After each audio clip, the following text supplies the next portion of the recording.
Hello guys, welcome back to my YouTube channel. जैसा कि मैंने आपको कल भी बताया था कि मेरा जो चैनल है वो आपके स्टडी मटेरियल से रिलेटेड है।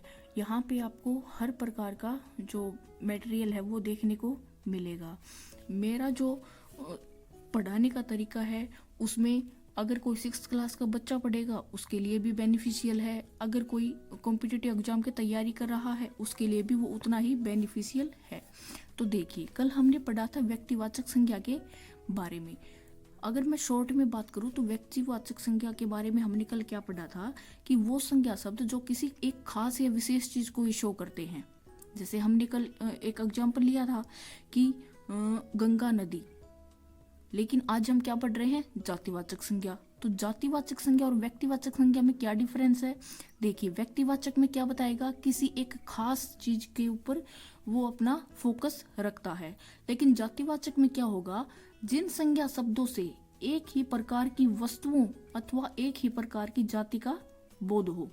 यानी कि जातिवाचक संज्ञा में आपको किसी भी एक वर्ड को अगर आप प्रोनाउंस करेंगे तो उससे एक ही प्रकार की बहुत सारी चीजों का आपको बोध होगा। जैसे मान लो मैंने बोल दिया लड़की, अब जो ये लड़की वर्ड है ये अपने अंदर पूरी लड़की जाति को रिप्रेजेंट कर रहा है। यहाँ पे बोल दिया नदी, नदी में सारी नदियां इसमें इंक्लूड हैं। मैंने बोल दिया किसी भी पोस्ट का नाम, जैसे मैंने बोल दिया अध्यापक, अब उसमें अध्यापक चाहे केमिस्ट्री का है, फिजिक्स का है, हिंदी का है, इंग्लिश का है, वो सारे इसमें शामिल हैं।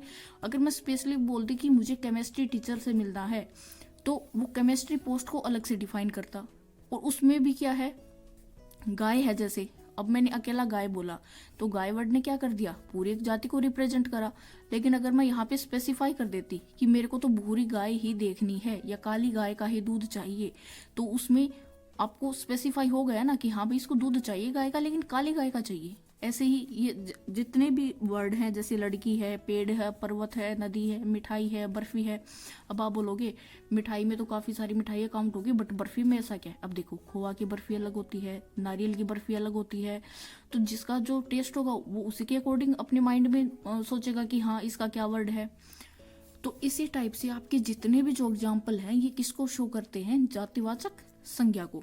अब देखिए, अगर मैं थोड़ा सा और डिटेल में आपको समझाने की कोशिश करूं तो देखिए, जैसे पेड़ है, मैंने बोल दिया पेड़। अब ये वर्ड अपने अंदर देखो सारी पेड़ की जाति को शो कर रहा है। जैसे आम का, पीपल का, नीम का।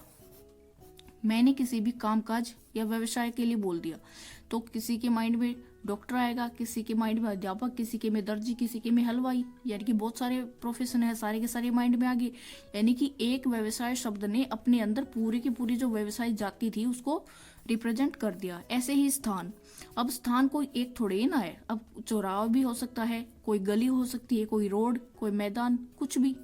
ऐसे ही जितने भी आपके पद हैं, जैसे प्रधानमंत्री का पद है, राष्ट्रपति का है, मुख्यमंत्री का है, जनरल है, कर्नल है आदि। अब आप बोलोगे कि इन पे कोई प्रधानमंत्री है वो तो एक ही होगा, कोई ग्रुप तो बैठा है नहीं कि 15-20 बैठे हैं। लेकिन आपको ये ध्यान रखना होगा कि जो प्रधानमंत्री है, राष्ट्रपति है या कोई भी पद है, वो मतलब एक लिमिटेड टाइम के लिए वो किसी इंसान के पास होता है, उसके बाद लोग बदलते रहते हैं। अब अगर हम इसको डिफाइन करेंगे, मैं बोल दूं प्रधानमंत्री कौन है, तो ये पूरा क्वेश्चन नहीं हुआ। ना तो मैंने ये मेंशन किया कि आज प्रेजेंट में कौन है, ना मैंने ये पूछा कि पांचवा कौन था या पहला कौन था। तो यानी कि क्या हो गया, ये प्रधानमंत्री जो वर्ड है, जो अब तक के प्रधानमंत्री रह चुके हैं हमारे, उन सभी को रिप्रेजेंट कर रहा है। कब तक? जब तक मैं आपको स्पेसिफाई ना करूं, स्पेशली मेंशन ना करूं कि पहला प्रधानमंत्री कौन था। आई होप कि आप मेरा पॉइंट समझ गए होंगे। अगर फिर भी आपको मेरे कंटेंट में कोई इशू फील होता है तो आप मेरे को कमेंट कर सकते हैं, मैं आपके डाउट का रिप्लाई जरूर करूंगी। ऐसे ही देखिए, जैसे बांध है, कितने सारे बांध हैं। एक बांध वर्ड ने पूरे बांध की जो जितने भी वैरायटी हैं, जितने भी बांध है सबको रिप्रेजेंट कर दिया, गाय, नदी, कुत्ता, पर्वत, शहर एटसेट्रा। अब देखिए, मैंने आपको जातिवाचक संज्ञा और व्यक्तिवाचक संज्ञा दो पढ़ा दी है, ठीक है। लेकिन ये जो डिफरेंस है ना, जो हमने समझा है कि कैसे एक ही वर्ड कब जाति को रिप्रेजेंट करेगा, कब आपका वो सेम वर्ड किसको रिप्रेजेंट करेगा, किसी व्यक्तिवाचक संज्ञा को, तो ये हमने अभी तक सिर्फ समझा है शब्दों में, ठीक है। कैसे? ये जो फर्क है ये सिर्फ शब्दों के बेस पे है। अब हम समझेंगे भाववाचक संज्ञा। अब आप बोलोगे कि ये शब्द क्या है, कैसे है, अकेला शब्दों में, ये तो हमें समझ में आ गया, लेकिन अब इसका मतलब क्या है कि ये बात आपने क्यों बोली, तो ये हम थोड़ा आगे डिटेल में पढ़ेंगे। लेकिन उससे पहले हमें थोड़ा सा और ब्रीफ दूसरा भाववाचक संज्ञा के बारे में पढ़ लेते हैं। अब देखिए भाववाचक संज्ञा, जैसा कि हम बचपन से पढ़ते आ रहे हैं, एक डेफिनेशन है, जैसे जिस संज्ञा शब्द से किसी वस्तु या पदार्थ के अदृश्य गुण, उसका धर्म, उसका दोष, उसका रंग, दशा, भाव, आकार आदि का बोध हो। यानी कि कोई भी एक संज्ञा शब्द है जो किसी वस्तु का क्या बताए आपको, उसके गुण दोष के बारे में बताए, उसके रंग के बारे में बताए, उसकी दशा क्या है, भाव क्या है, आकार क्या है, इन सब के बारे में आपको बताता है। बट इसमें आपको एक बात याद रखनी है कि किसी भी वस्तु का रंग और उस वस्तु का आकार, ये दोनों अदृश्य नहीं होते, हम इनको देख सकते हैं। ठीक है, अब देखो ये पॉइंट मैंने आगे आपके लिए स्पेशली मेंशन कर भी दिया है कि रंग व आकार अदृश्य न होकर देखे जाने वाले भाव बोध हैं। अब देखिए प्रत्येक पदार्थ का स्वयं का एक गुण या एक धर्म होता है। ठीक है, यानी कि जो भी पदार्थ है उसका हर एक का अपना एक क्या होगा, अलग से अपना गुण होगा, उसका एक अपना एक अलग से महत्व होगा, जो पदार्थ से अलग नहीं रह सकता और वो उस पदार्थ से चाहकर भी अलग नहीं रह सकता। इसका मतलब क्या है, जैसे मैंने बोल दिया कि आपकी चीनी जो है वो मीठी है। अब कॉमन सी बात है, चीनी है वो मीठी ही होती है। अब बिना मीठे के चीनी थोड़ी ना होगी, यानी कि जो चीनी जो है वो अपने मिठास के साथ ही आएगी। और एक बात आपको और याद रखनी है कि आपकी जो भाववाचक संज्ञा है ना, वो हमेशा एक वचन में ही होती है। ठीक है, वो कभी भी बहुवचन नहीं होगी। अगर हमने भाववाचक संज्ञा को बहुवचन बना दिया तो वो फिर भाववाचक ना रह के संज्ञावाचक संज्ञा बन जाएगी। ठीक है, तो अभी देखिए हमने जो पढ़ा है भाववाचक संज्ञा के बारे में, अगर मैं उसका शॉर्ट में बात करूं तो क्या होगा कि भाववाचक संज्ञा में जब कोई भाव छुपा हो और हम उसे सिर्फ महसूस कर सकते हैं। ठीक है, कि अब आप बोलोगे कि महसूस तो हमने कर लिया, उसमें तो कोई डाउट नहीं है, लेकिन थोड़ा सा एग्जाम्पल से समझाओ। तो अभी देखो जैसे प्रेम है, अगर मैं एक सेंटेंस लिखती हूँ कि प्रेम एक अच्छा लड़का है, तो यहाँ पे यही जो प्रेम शब्द है क्या दिखा रहा है, किसी व्यक्ति का नाम।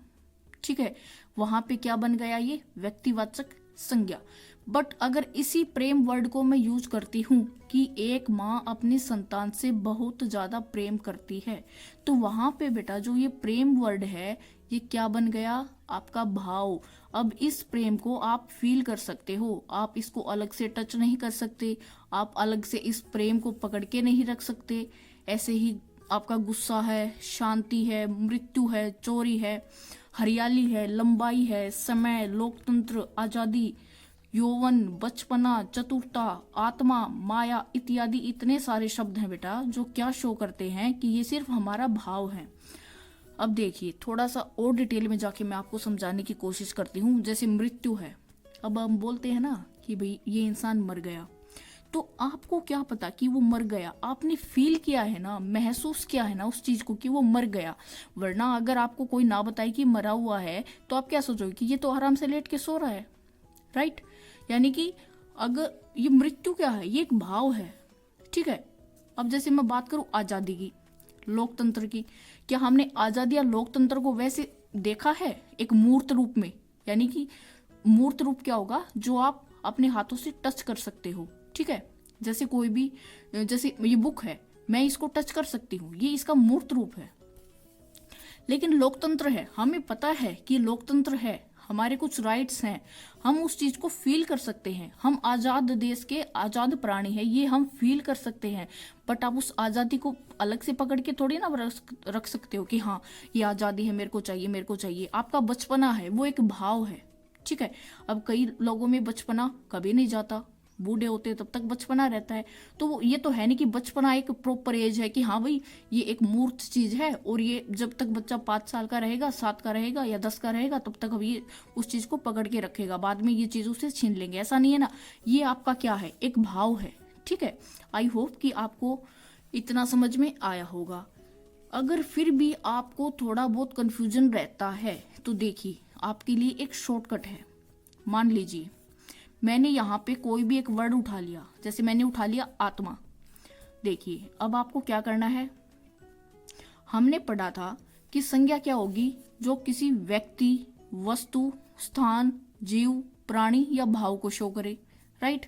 अब आपने जैसे आत्मा वर्ड उठाया है एग्जाम्पल के लिए, क्या आत्मा लंबाई ना सॉरी अगर मैं आत्मा की बात करूं, क्या आत्मा कोई वस्तु है? नहीं है। क्या आत्मा कोई व्यक्ति है? नहीं है। क्या आत्मा कोई जीव है? नहीं है। क्या आत्मा कोई प्राणी का नाम है? जी नहीं। तो आत्मा क्या है? भाव।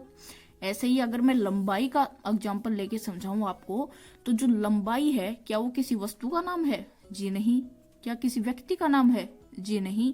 क्या वो किसी जीव का नाम है? जी नहीं। क्या वो किसी प्राणी का नाम है? जी नहीं। तो क्या है वो? भाव।